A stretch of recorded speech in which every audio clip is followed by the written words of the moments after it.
دول ادوات الشغل. سلطان دي مكنة حلاقة، ودي علبة فيها المنتخبات اللي مين اللي هيفوز بكأس العالم. حضرتك قلت وتحدثت من المنتخب المتوج بكأس العالم، لا نتحدث في هذه الجزئية ثم هنعود ونتحدث عنها. هنلعب لعبة التحديات دي مع لعبة قص الشعر، ولكن عندما نصل إلى فقرة التحديات لنركن دول جانبا هنا ونعود إلى السلطان. لنبدأ من عند المنتخب المغربي. ما الذي حدث وما الذي فعله وليد الركراكي؟ هو نفس القوام، ولكن اللي اختلف أن رحيل خليلوزيتش في ظرف قياسي يا سلطان في 3 شهور، ويصنع وليد الركراكي كل هذه المفاجأة.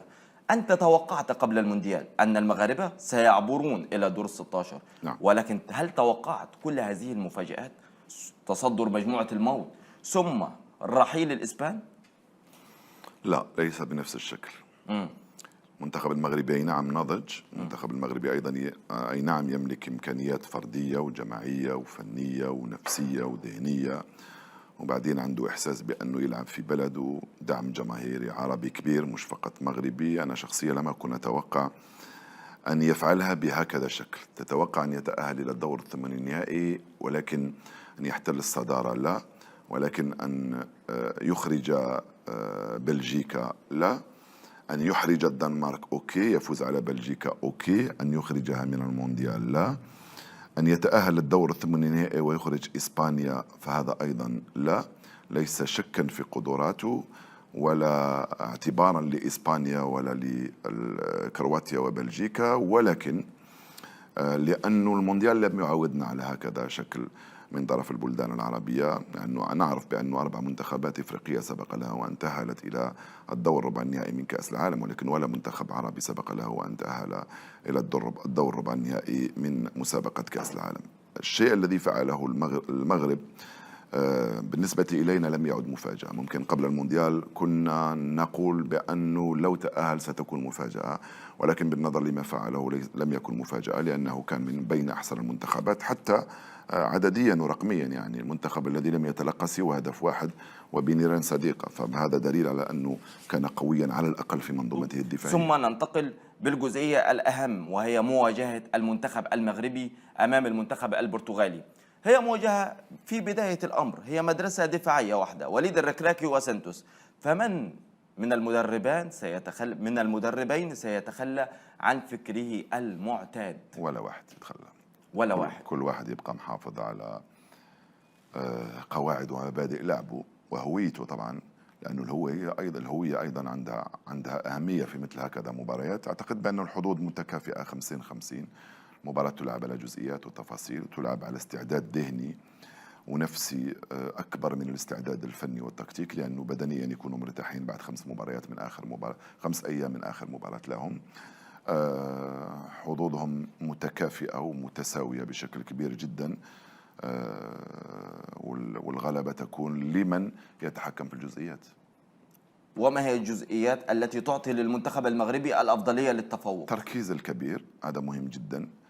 الخبرة والتجربة أيضا شيء طبيعي في مثل هكذا مسابقات. التركيز الكبير والاستثمار في أدنى الفرص التي تتاح، لأنه لن تكون هناك فرص كثيرة في هذه المباراة، لأن اللعب سيكون مغلق سواء من جانب المنتخب المغربي أو حتى من جانب المنتخب البرتغالي. البرتغال لن يلعب نفس المباراة التي لعبها أمام سويسرا، والمغرب كذلك قد لا تكون له نفس الحظوظ التي كانت له في المواجهة أمام إسبانيا. يعني قد لا تكون له نفس الظروف خلينا نقول اللي كانت أمام منتخب إسبانيا، فلذلك المستثمر في الظروف وفي الجزئيات هو الذي سيفوز.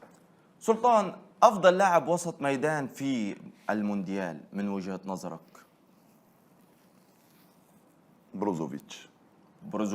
نعم، الكرواتي في وسط الميدان. وماذا عن مرابط؟ صح، بروزوفيتش في نزعته الهجومية. سفيان مرابط أيضا كان متميز فعلا. والله تقريبا في التشكيلة اللي فكرت فيها سفيان مرابط موجود فيها كلاعب وسط ميدان متميز، هو وديبول. وسط ميدان المنتخب الأرجنتيني كان مبدع كذلك، ديبول مرابط وبروزوفيتش، هذا هو الثلاثي. سلطان، أنت تعلم أو ربما لا تعرف، لأن الخبر لسه منذ ساعات قليلة، أن وكيل سفيان مرابط قال أن هناك الكثير من العروض هاتفها ويكاد أن ينفجر، عروض كثيرة مش تأتي فقط لها سفيان، لاعبين آخرين أيضا من المنتخب المغربي. من المنتخب المغربي. فما المغرب. رأيك؟ يغادر إلى أي نادي تفضل؟ لا، شيء طبيعي. أولا هذه العروض أنا لا أعرف ظروفه ولا أعرف خصوصياته حتى أقول يغادر. هو أدرى بنفسه. إذا كان فيه فرصة أنه يغادر إلى فريق يلعب فيه فليكن، لأنه لازم تروح الفريق تلعب في سنه يعني. إذا يروح الفريق ويبقى في كرسي الاحتياط حتى ولو كان المقابل المادي أكبر، أنا لا أنصحه بذلك، ولكن أنصح بأن يذهب إلى فريق أفضل يلعب فيه.